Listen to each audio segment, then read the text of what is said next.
नमस्कार, मैं हूं संजीता सिंह राठौर और इस समय मैं आपको मिलवाने जा रही हूं एक ऐसी पर्सनैलिटी से जिसने देवास ज़िले में आते साथ ही बहुत ही महत्वपूर्ण कदम उठाए। उन्होंने बहुत सारे जो मीटिंग्स थे उसको अरेंज करके वहाँ पर लोगों को उनकी किस तरह से कार्यशैली होना चाहिए उसको समझाएँ और जल्दी से जल्दी उसके निराकरण करने के लिए भी समझाइश दी। साथ ही साथ बहुत ही शॉर्ट ड्यूरेशन में एमजी हॉस्पिटल का भी विज़िट किया और वहाँ पे चल रही इरेगुलरिटीज़ को जाना।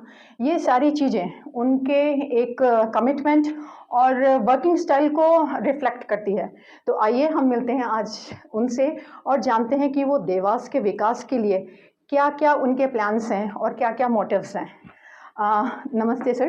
नमस्कार। आपका स्वागत है। थैंक सबसे यू। पहले तो आप हमारे व्यूअर्स को बताएँ कि आपका जो परिचय है, आप कहाँ से हैं?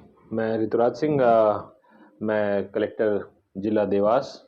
अभी हाल ही में मैंने यहाँ ज्वाइन किया है और मैं 2015 बैच का आईएएस अधिकारी हूँ और मैं मूलतः साहिबगंज झारखंड का रहने वाला हूँ। जी। सर, यहाँ पर जो देवास है उसमें आपके क्या विजन्स हैं, आपका क्या मोटिव है, आप यहाँ पर आए हैं?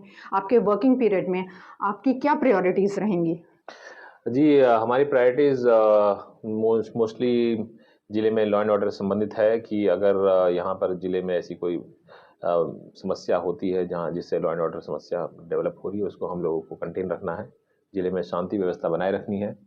ज़मीन और से जुड़ी हुई ऐसी समस्याएँ और रेवेन्यू से रिलेटेड जो भी समस्याएँ लोगों को झेलनी पड़ रही है, उसको हम लोग जल्दी-जल्दी त्वरित रूप से निराकरण कर सकें।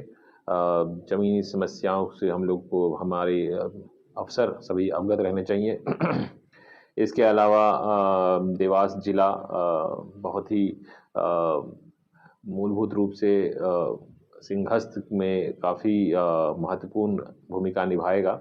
तो उसको लेकर जो भी हमारे माननीय मुख्यमंत्री जी के विज़न है, उस विज़न डॉक्यूमेंट को पूरा करना है और हम लोगों को ज़्यादा से ज़्यादा तैयारी अपनी रखनी है ताकि हम लोग सिंहस्थ के लिए तैयार हो सकें। तो अभी हम लोग प्लानिंग स्टेज पे हैं, तो उस प्लान को हम लोग ज़्यादा से ज़्यादा बेहतर रूप से बनाने का प्रयास करेंगे। इसके साथ ही हम लोग प्रयास करेंगे कि ज़िले के जो अधिकारी कर्मचारी हैं वो जनता की समस्याओं के प्रति अ अ, उनकी जो मानसिकता है वो थोड़ी अच्छी रहे और उनको निराकरण करने के लिए प्रयासरत रहें। हम लोग कैंप मोड में जाएँगे।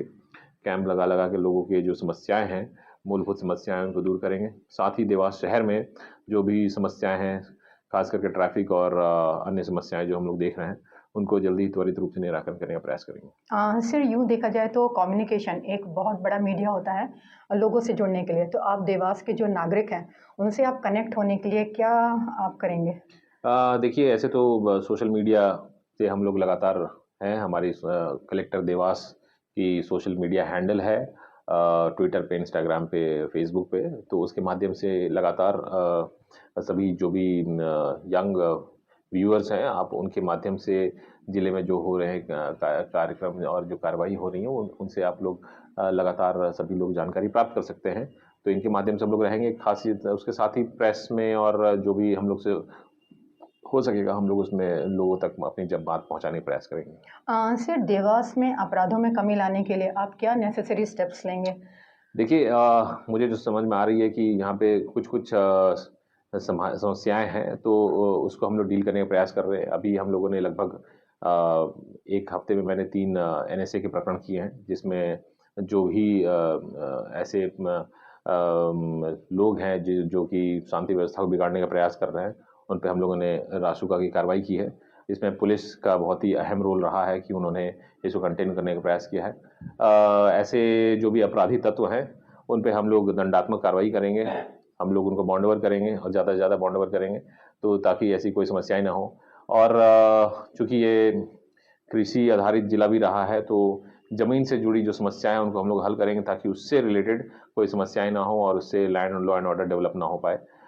इल्लीगल माइनिंग पे मेरा लगातार एक्शन बना रहेगा और मेरी सभी अधिकारियों को स्पष्ट निर्देश हैं कि इल्लीगल माइनिंग इस जिले में नहीं चलेगी और हम लोगों ने लगातार इसके लिए प्रयास भी किए हैं और पिछले 1 हफ्ते में शायद आपने देखा भी होगा हम लोगों ने काफ़ी ज़्यादा कार्रवाई की और ये लगातार बनी रहेगी।